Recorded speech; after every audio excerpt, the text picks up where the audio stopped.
I am really excited to talk to you girls today, but if you don't mind, let me take a selfie. Woo! So I'm just gonna take a selfie so everybody knows how amazing I am, that I'm on stage right now. And smile.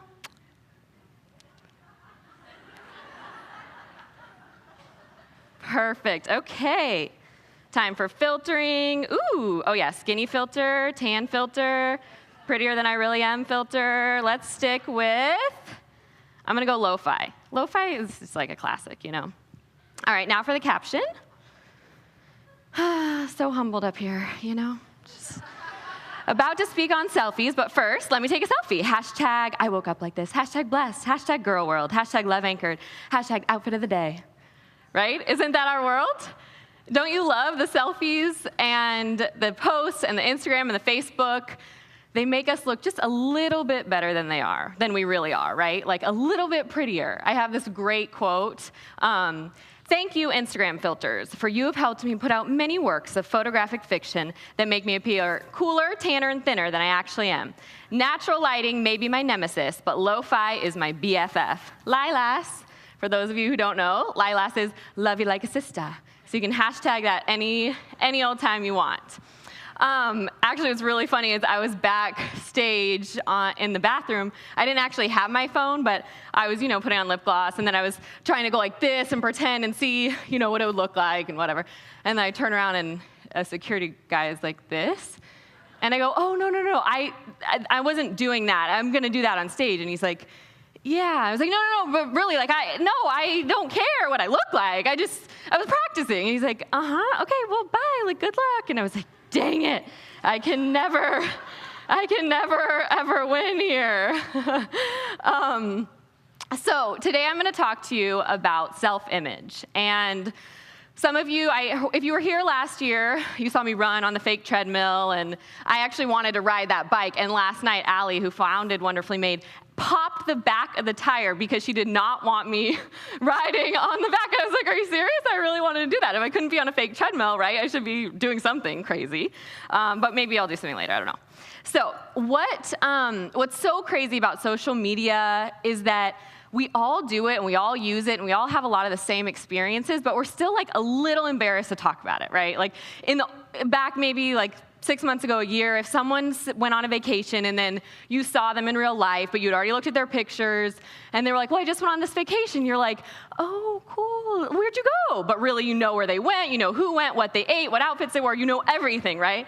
Now, so you pretend that you didn't stalk them. Now what we do is when someone goes somewhere, they're like, I posted on Facebook, you didn't see? I'm like, no, sorry, I haven't been on for, 5 minutes. Like, well, yeah, just go look at my pictures. That's how you can know.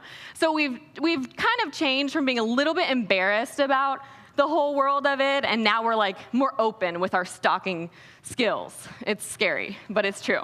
So today I'm gonna talk to you about self-image and the storm of media and culture and just society in general, and what it does to the boat that we live in of our self-image. And self-image is really 3 parts. It's not just our physical image.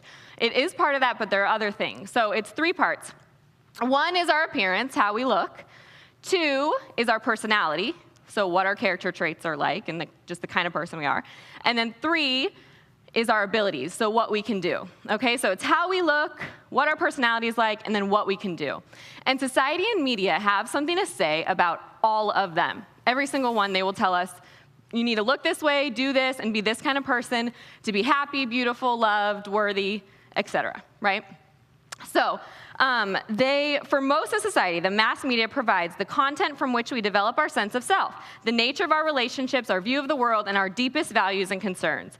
Media influence us daily in the areas of money, sex, power, violence, body image, life purpose, and faith. So pretty much everything. If you want to talk about a storm, right, there's constantly media messages coming at us. We are trying to live our lives. We're on this boat, and yet there's stuff at us all over the place. And I'm going to go through all of those, what the media says about each 3 of our areas of self-image. So first, appearance. According to the media, there's a very narrow definition of what beauty is, one that very few women can even attain, and even those ones, the ones that we think are so beautiful and perfect and have it all together, For me, I think George Clooney's wife is so amazing. She's so beautiful. I could stare pictures of her for an hour. But anyway, I'm sure there's something that she doesn't like about herself, right? There's some insecurity that she has. So no matter what, we have this crazy goal, and we can never reach it. We can never, ever get there. It just keeps getting higher and higher. There's always something more. We'll never be fully satisfied, right? So we have to have a tiny waist and these long, thin limbs, right? And then also big boobs and a big butt. And it's like, they don't go together, right? For most of us, for 99% of us, it's not how the body works. Please, God, let all the fat go to my boobs, right? That's what we're praying, okay. Everywhere else, keep it perfect, right? It's insane. Then we have, so no body fat, and they're just this perfect shape. We have to do these intense, crazy workouts, but don't get muscular, right? Gross, ew, don't be too buff, don't be manly. But do all these workouts where you're sweating every day and you're dying.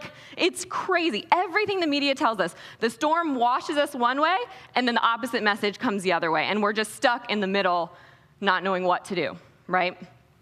Fabulous hair. Now we've got Pinterest, so you should always have braids flying out everywhere. I don't know. If it's straight, it'd be better if it was curly, right? If your hair is curly, it'd be better if it was less frizzy, just straight, right? No matter what you have, the opposite would be better. Obviously, so that you can buy the products to make your hair and your body and your shape the opposite of what it naturally is. But then we're told to be natural, right? But we also have to wear makeup, a lot of makeup. We have to look good, but don't look like you're wearing it, right? It's like, ew, gross, caked on, but don't come out natural, good God. Geez.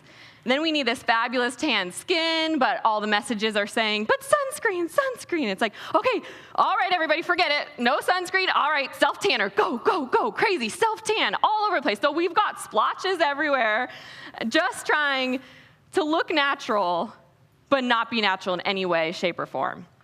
It's insane. And let's not even talk about fashion and keeping up with the latest trends and all that stuff going on. And this is a standard and a goal that, like I said, we're never going to reach it. As soon as you get somewhere with the idea of, oh, if I'm skinnier, oh, if I look this way, if I weighed this, if I had this kind of appearance or shape, then I would be happy. It's that ever stretching to never being happy. And I don't care if you're 5 years old to 95 to whatever. Little girls, middle school girls, high school girls, 20s, middle-aged grandmas, they all feel it every day because that's what we're getting in our storm of the media. And we're being rocked and crazy and going all like this.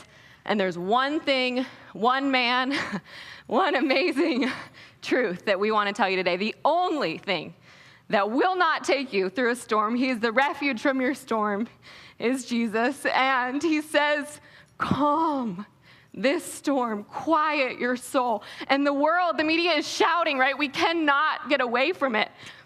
And then God is speaking in a whisper, right? It's so hard to hear him sometimes. It's all coming at us, and we're like, I hear something that's different. Give me more. And that's what we're here to say today, that the whisper of God's love for us is the truth. And we women in this room can get rid of the shouts and the storms and listen to the whisper and the quiet and the calming of the storms of our society and say, that's the truth. And then it gets louder, right? The more you walk towards it, the more you're like, oh yeah, this stuff doesn't really affect me as much anymore. I can see it and it kind of rolls off because I know the truth. I know the whisper of the one who says, you can't change anything to make me love you more. You just can't. I'm just crazy about you as you are now. You can't add or take away. Nothing will change how I love you. Whew, okay, got off on that already. Here we go. Back to personality. So with personalities, we're getting, again, these crazy mixed messages, right? You have to be extroverted, but not obnoxious. Politically correct, but not boring. Sarcastic, but also sweet. Stylish and classy. Fun, but also serious at the right time. Confident, but not stuck up. Kind, but bold. Sexy, but pure. Adventurous, but stable. Spontaneous, but reliable. Deep, but also silly. Smart, but not a know-it-all. Don't annoy us. Be the girl that everybody likes, all the boys want to be with. You have boyfriends and friends, and your family loves you, and you're a great daughter and a great sister, but you're also learning how to be independent, be your own woman. And it's just exhausting even reading this, right? Let alone living it. I'm like, oh God, I got maybe one of those things on there, but yikes, it's so much. Then we get to our abilities, what we can and can't do. We have to be smart, educated, well-read, well-traveled, talented, have money, be passionate about multiple causes, start a nonprofit, be an amazing cook, create all the holiday crafts on Pinterest, have an eye for design, be able to keep flowers alive. You should have a hobby, volunteer experiences, be on a committee, play a sport that could possibly lead to a scholarship, have a plan for your future, a desired degree, and a career path. And besides all that, please only order and eat organic, gluten-free, non-GMO, soy, almond, coconut milk, vegan, and locally sourced, farm-to-table superfoods. And then you will be happy, your life will be good, and you'll be enough, right? Easy, okay, the day's done. Let's go out there and do it. Good job, girls. How on earth? And just, on a personal note, to be honest, the things that I'm passionate right now, like I really love you girls, but I'm really passionate about sitting on my couch, preferably wearing no pants, watching TV, and eating cereal. That is seriously what I'm passionate about right now. And the world tells me that's not enough, right? Okay, fine. Tomorrow I'll try something else. But we get these crazy ideas of what we have to be and how we have to look, and the reality is it's not a reality. It doesn't happen that way. And we will kill ourselves, and girls are literally killing themselves, literally in hospitals today, dying because they tried to be a certain weight, right? So what are we gonna do as this generation, the moms and the grandmas who are here, to get us all out of this and on to the whisper, right? On to the whisper that tells us the truth. So just this week, I pulled some magazine headlines out for you, and I thought these would be fun for us to read. Barbara just had another birthday. She watches her diet, exercises when she can, is in pretty good shape. In fact, she should be the poster child for the Fountain of Youth headline we see on the covers of fashion mags around the globe. What's her secret? It's not just the occasional Botox, peel, or filler, or even her assortment of skin creams that could rival the anti-aging section of your local Sephora. Barbara has always been cutting edge. Okay. Here is prescription for perfection, right? We have to be perfect. Guess whose cleavage? Match the assets to their celebrity owners. This woman wants you to have it all, but by all, she doesn't just mean the big job. She also means happiness, inner peace, and yes, a family you have time to see. Okay, amazing. Isn't it great? Like no makeup, sexily tousled strands can be oddly complicated. That's why we've put the effortless back into effortless looking hair. Ready? The simplest way to be a true hot mess. Okay. The Insta makeup trend, from clowning videos to wacky lip challenges, online tutorials can get a little insane. Here's the secrets to easily rocking popular Instagram looks. Take off 10 pounds from your bod, or just look like you did. Your weight-slashing house tour begins. Now they're gonna take you around every room in your house and tell you what to get rid of so you can lose weight. Okay. Got hashtag Fitspo? Apparently this is some kind of fitness inspiration, I don't know. Whether you wanna reach a running goal or hold a plank for a minute, these fitness instas will seriously motivate you. In this case, it's totally okay to be a follower, but not in any other case, right? Don't do what everyone else is doing, but be exactly like everybody else, please. Get it together. Okay, cutting up the Kardashians. All the women in Khloe's family have undergone cosmetic surgeries too. Good, there's all the before and afters.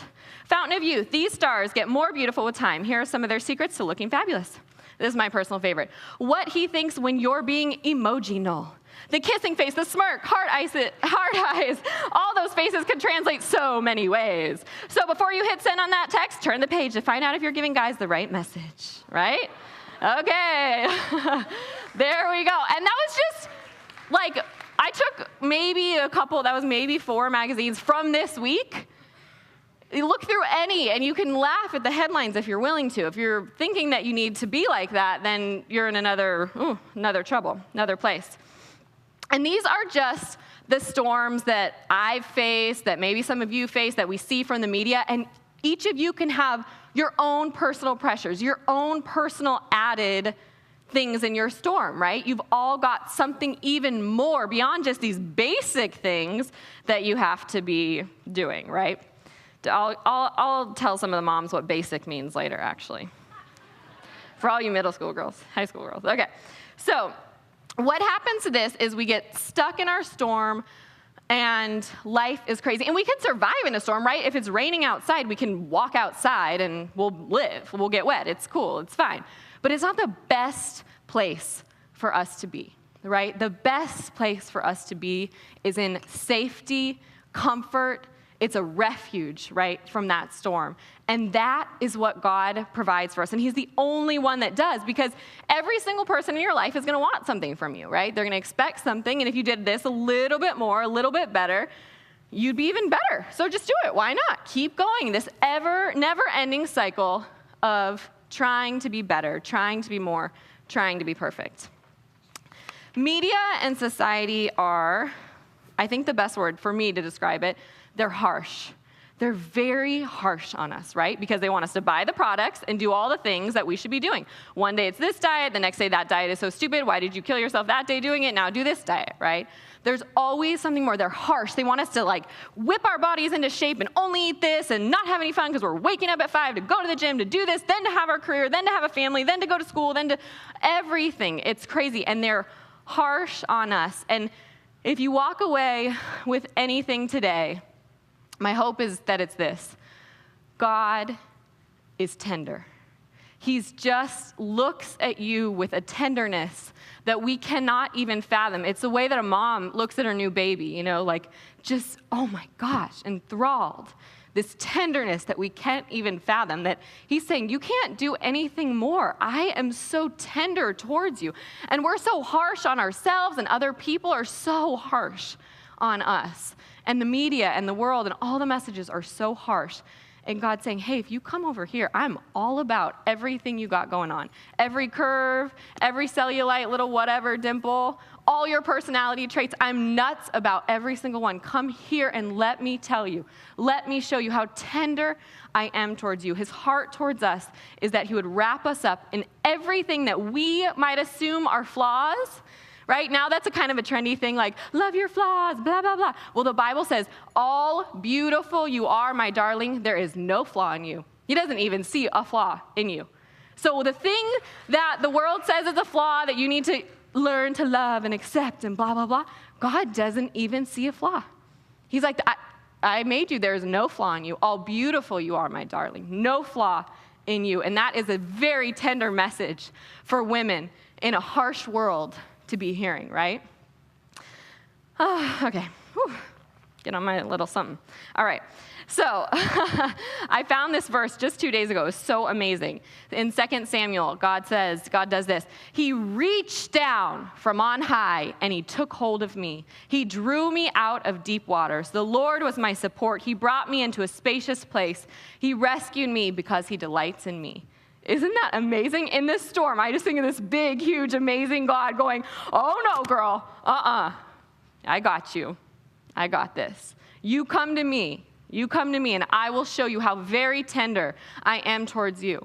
And a lot of you've done something in your life or made mistakes or whatever, and so you're very harsh on yourself. You have guilt and sadness, and you just don't like who you are and don't think you're enough. And God is saying, oh no, I am so tender towards all those parts of you. He's not harsh. He's not like humans. He is tender. He's tender towards us. He loves those parts of us, and he longs to show compassion to us. That's his favorite thing. So it's like, okay, make a mistake. Go say sorry. Let him show compassion. That's your favorite thing. Why not? He loves every bit of you. All right, now, I told a friend of mine that I was going to be at a conference with Bethany Hamilton, and she goes, oh my gosh, the Real Housewife? And I go, no, what? Of course, I knew who it was. I was like, Bethany Frankel, oh shoot. And then I was like, no. And I'm all, Bethany Hamilton, have you ever heard of her? She's like, no. I'm like, okay, sorry, Bethany, if you're back there. But, but it kind of was the perfect example of the world we live in, right? It's all about reality, it's all about TV, it's all about drama and gossip and the craziness of friends who fight with each other, and they're always crying, and the screenshots to here's all the women gossiping about each other, then it shoots to the other person who's doing whatever, gossiping about them back, and it's just this crazy world that we live in, and society makes it seem normal. But I actually don't have that many friends that make me cry. I can't really think of any, to be honest. And another ounce of honesty is the most dramatic thing that happened to me this week was I almost pooped my pants on the way to work on Wednesday. And I was like, that's actually real life, right? No one shows that in the TVs. That's actually real life. That's my drama. How the heck am I going to go to work now? Luckily, I made it, just barely, though. But we get this, I'm going to get in trouble for that one, but oh well. We get this idea that drama is supposed to always be the ups and the downs and the crazy. And it's like, not really. Nobody I know really goes through that. And if you are that kind of friend that loves the drama and that's always looking to see who you can, find out something secret about them and then tell somebody else and all of that stuff, oh, please stop. Just enough. Enough. No more gossiping, no more leaving girls out, whether purposefully or not purposefully. If you're not purposefully leaving someone out, but you see that they feel left out, then it becomes purposeful. So walk over to them and say, can you sit with me? Can you be my friend? Right? So all the girls that you have your little crew, and then you see a girl over there who's lonely, but trying really hard, and everything you say, she goes, I like that too. Me too. Okay, yeah. Because she's desperately wants friends, wants to be involved, wants to be included. We've all been that girl. For sure, we've all been that girl. And we've all been the girls over here who have the option to walk over and say, come sit with us. You don't have to like the same stuff. It's actually annoying. Like whatever you want, right? But be my friend. I want to be your friend. And the more we realize that the drama and the gossip and the cliques and the mean girls, that's our world. Mean Girls is so funny and Clueless and all that stuff. And yeah, it's funny. But when it's real, it jacks up people's lives. So no more drama, no more gossip, no more leaving out, no more making other girls feel like they're not good enough or not pretty enough or tearing them down. Because when you tear other girls down, it shows that all the rest of us one thing. You aren't happy with who you are. You are so insecure with who you are that you're tearing other people down. And we all know it. And the older we get, the more we say, whoa, yeah, and it happens all the time. It's happening now, for 30s and 40s and 50s. It doesn't matter. It's this woman drama where we don't feel good about ourselves, so we take it out on other women. And it is really sad because we're amazing. And we could seriously do amazing things. I absolutely love being a girl. Okay, so Girl World, that's why I hashtagged Girl World. I don't know if I actually posted that picture. I meant to. I'll do it later. I don't actually post a lot of selfies, to be honest. But okay. So what the world is telling us, media and social media, is that we get this glimpse into everybody's world, and we see all their amazing, good, perfect things, and we don't see their struggles or any of the bad sides, right? So it's really easy as girls to not feel good enough when all you're seeing is perfection in all these different areas around you. So let's put it together, and here is the kind of woman we need to be. We need to have Princess Kate's class, T. Swift's long legs, Beyonce's ability to run the world, Blake Lively's fashion sense, Mother Teresa's reputation, Carrie Underwood's hair or voice, I choose hair, Amy Schumer's humor, Jessica Alba's business savvy, Malawa's courage, Rachel Ray's cooking skills, the Kardashians' selfie skills, Sofia Vergara's sex appeal, Barbie's measurements, and then Bethany's surfing skills, right? We have to have it all to be happy. And this leads me to social media, right? Whew. All right, I'm exhausted, and that was just like magazines and TV. Now we're going to social media. Now we're interacting with it, and we're able to portray to the world who we are, who we think we should be or wish we were. And then they're looking back, and we're looking at them, and we're seeing all these little inside glimpses, but it's not the whole story. And we know it's not the whole story because my life doesn't look like my Instagram posts. There's a lot more to it. It's a beautiful little snapshot, but maybe it's 5 seconds of the day, right? The other part of the day wasn't so glam. It's like that for everybody, I believe. So what I want to, or am I in my slides? Anything? No, not there. Okay. Slides? Yeah, oh, perfect. Love this. Society, be yourself. Society, no, not like that. Gross. Be like everybody else, right? That's a new term, basic. Basic is when you're just like everybody else. You follow all the same trends. So right now, being basic is putting up autumn photos and pumpkin spice lattes and Ugg boots and all that and flannel and everything like that. And then they tell you you're basic. But then if you do your own thing, you don't look like everybody else. They're like, you aren't being, like everybody else. So you're just stuck. Be yourself, but gross, not like that.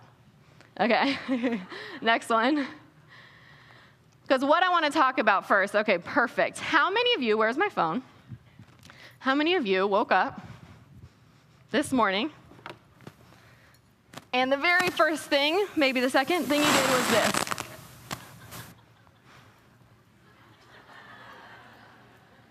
Yes? Raise your hand. Anybody? First thing you did was look at your phone, scroll through all the Instagrams and all the Facebooks. If you're not raising your hand, maybe you did it like 5 minutes later, but you definitely did it, right? So it's this addiction to our phones, right? Where we whenever my phone's almost dying, every restaurant I go into, I'm like, can you plug this in? Okay, can you plug this in? And no matter where I go, who has a charger? Do you have a charger? Okay, what's your name? Okay, give it. It's crazy. I love this. This killed me. The judge says, you unplugged your grandmother's life support. I was at 1%, Your Honor. So amazing, right? It's so true. That's what we would do. And the judge is probably like, okay, case closed. Done. No worries, right? It's a crazy world that we live in. And we've got Instagram and selfies and Pinterest and LinkedIn and Facebook and now Periscope and everything, Snapchat. And with all of these, what we're doing, they're not bad, right? We're just learning to think critically about them. One thing that we're doing is when we're in a world of Snapchats and selfies, we aren't with the actual people that we're with. And that's sad. That you all have the friend who's like always Snapchatting everything you're doing, and you're like, okay, I'm here, and she's showing everybody else, look at who we're with. And the girls that aren't in the snaps are like, oh, great, everybody's together. And again, it's that thing of not purposefully, but purposefully leaving people out and making them aware that they're left out, that I think needs to stop. So selfies, actually, I don't think they're all that bad if you're not missing the rest of your world. And people have actually been super into selfies for a long time now. Very rich men, kings, would hire painters to come into their home and paint pictures, portraits of them, that they could then hang up all over their castles, right? So this is actually kind of just, now everybody can do it, not just the rich and famous, but we've always had an obsession with ourselves.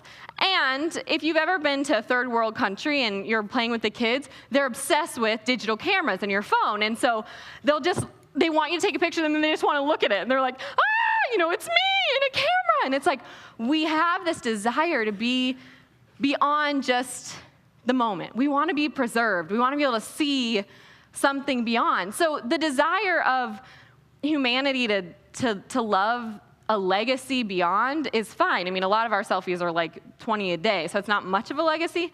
But the bottom line is they're okay. It's something that we've always wanted. But I think what the issue is the motivation. Are you doing the selfies because you want to tell your friends that you're doing something cool and life is good? Then that's cool, whatever. Like, I love seeing pictures of my friends, whether it's a selfie or not, because I love them. They're amazing, and I like seeing what they're doing every second of their lives. And then the other end of the spectrum is, are you taking the selfie to get a certain number of likes, right? Are you taking it so people are like, you're so pretty, you're so amazing, oh my gosh. And then that's what your worth is based on. Because we all know the girls that are taking all these selfies and posing, I woke up like this, no makeup. It's like, I can see eyeliner, But, so the selfie itself is okay, it's not bad, but why are you doing it? What's the real purpose? If you want to show people what you're doing and you're with other people, why can't they be in the picture with you, right? And it's so funny are you like ever somewhere and you look across and you see a girl going, and you're like, oh my gosh, it looks so bad when people are doing selfies. Like, go to the bathroom, do something private. I don't know, it's awkward. It's awkward. And then we've got Pinterest, which it's a little bit crazy because if you get on, I have a Pinterest slide on here that shows some of the craziest posts. But it's pretty much every part of your life, how it could be better, cuter, prettier, more amazing. Look at this.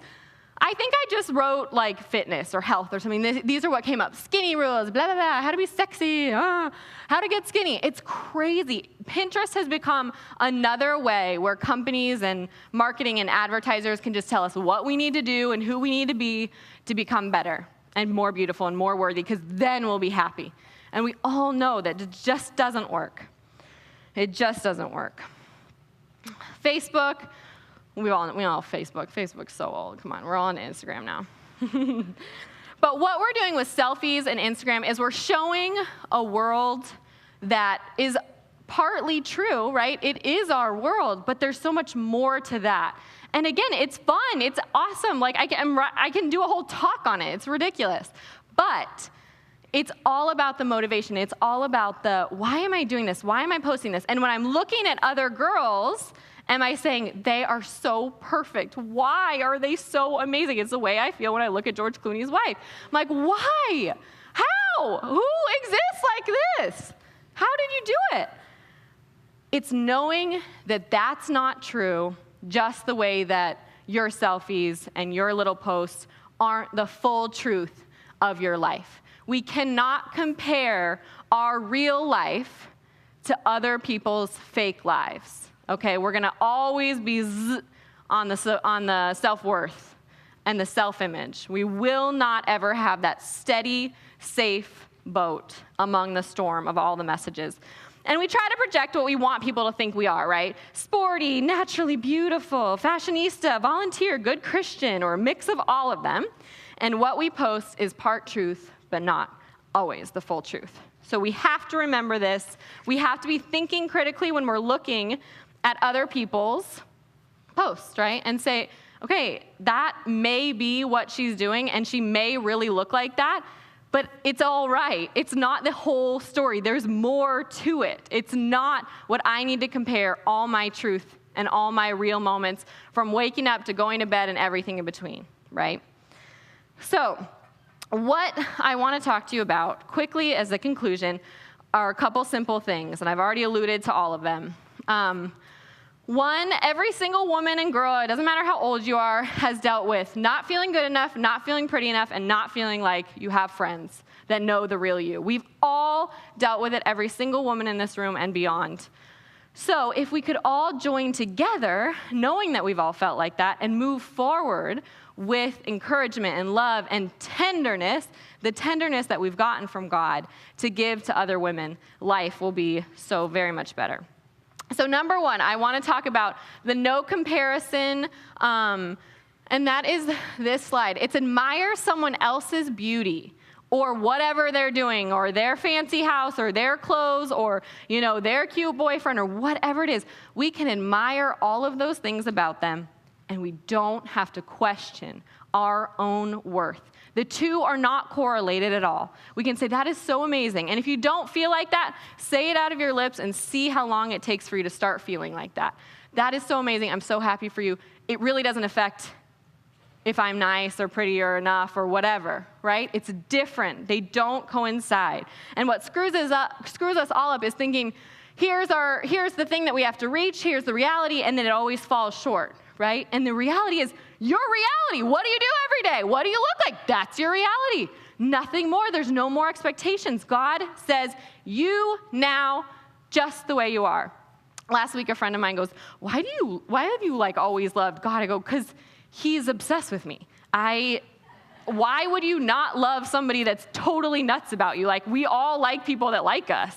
He loves you. He is obsessed with you.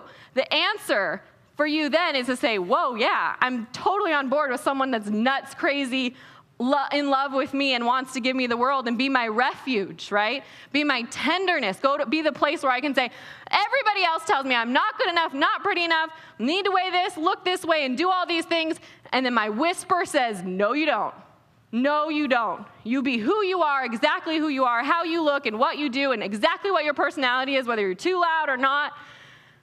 He loves you. No flaws, all tenderness, no harshness. He doesn't want you to fit into any little box that looks perfect. The most normal thing in the world is not being perfect. Every single one of us have it. Not perfect, and it really doesn't matter. Number 2, kindness. Whether it's social media or girlfriends or anything, it all boils down to this. It's cool to be kind. Nice? Kind. Okay. It's cool to be kind, right? And it really is. Social media. I think we should all be a little bit more like grandmas. Are any of your grandmas on social media? Any grandmas? Yeah, grandmas have hit up social media, and they do this. They do this. Dear Kayla, Grandma here. You are beautiful on the inside and the out. Love, Grandma. And I'm like, Grandma, I can see your name and your picture. I know it's you, but thank you for the confidence. And they'll like every single picture, and they'll comment on every single one, and we could all be just a little bit more like that. Grandma here, you're amazing. We can do that on social media to each other. We can start there being kind, and then in real life, like I said, go get those girls that are feeling down and left out and not enough. And if you are that girl, somebody's going to come reach out to you, because we've been praying that exact thing. If you feel lonely, not enough, nobody understands you, God understands you, and he loves you. He absolutely loves you. And we've been praying that somebody else will reach out to you so that you don't feel lonely. But the best thing? We have all felt that way. Every single one of us felt like we didn't have friends, we weren't good enough, we weren't pretty, and just felt alone. It's actually the most common feeling women have, and then actually all of humanity, loneliness. It's a desire for God, for something more. And the last thing that I want to tell you is about God, of course. The tenderness. When you are wondering what the world is telling you and what you have to do, remember his tenderness. He who watches over you will not slumber. I love that. When we're asleep, he's just there like, I love the way you sleep. You're amazing. Indeed, he who watches over Israel will neither slumber nor sleep. The Lord will keep you from all harm. He will watch over your life. The Lord will watch over your coming and your going, both now and forevermore. And when the disciples were in the boat and the storm was coming, and they're freaking out and they're thinking they're going to die, and Jesus is like, quiet, be still. Done. All right? So the storm of our lives, when we go to God, when we go to Jesus, he says, done. All over. I'm your truth. I'm your tenderness. Don't listen to that. Listen to me. He is the only place and the only one, and he is madly, obsessive, crazy about you. Every single one of you. Love you very much. I'm done.